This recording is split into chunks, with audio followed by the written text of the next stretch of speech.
Cove est l'intercommunalité située dans le Vaucluse. Elle regroupe 25 communes et 70 000 habitants. Avec son PCAET, Plan Climat Air Énergie Territorial, notre intercommunalité s'impose comme coordinateur de la transition écologique sur son territoire.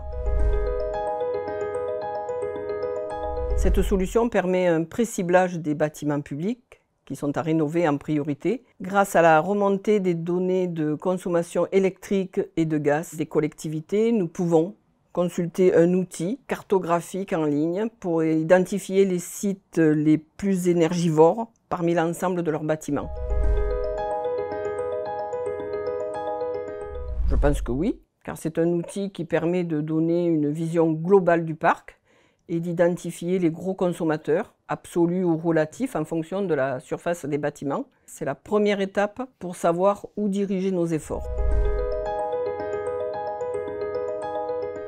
Ils ont été impressionnés de voir la quantité des données que la Banque des territoires a pu récupérer. L'aspect carte est également un choix intéressant dont ils m'ont parlé, car il permet de recouper toutes ces informations en gardant un format lisible.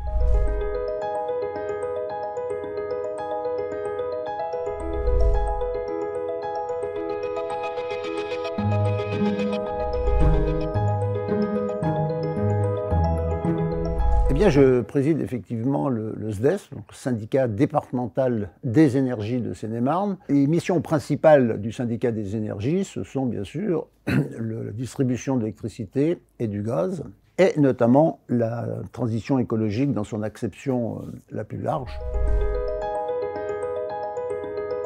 C'est une application qui a été développée par la Banque des territoires, qui va s'appuyer sur des données que fourniront Gaspard pour le gaz, Enedis pour les consommations électriques, etc., etc. Évidemment, l'intérêt est important.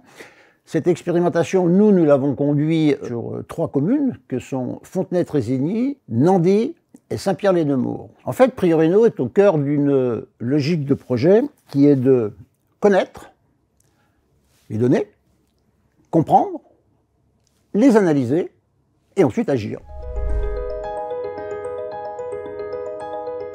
Aujourd'hui, les communes, on le sait bien, notamment les petites communes, elles ont un patrimoine qui est soit ancien, avec, on dit des passoires énergétiques parfois, mais il faut aussi isoler ces bâtiments.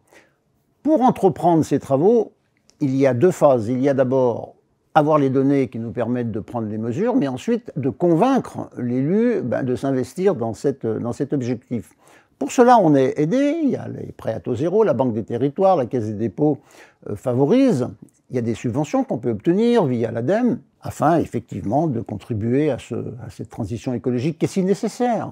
Et pour les aider, eh bien, on va s'appuyer beaucoup sur ce logiciel qui sera mis à notre disposition.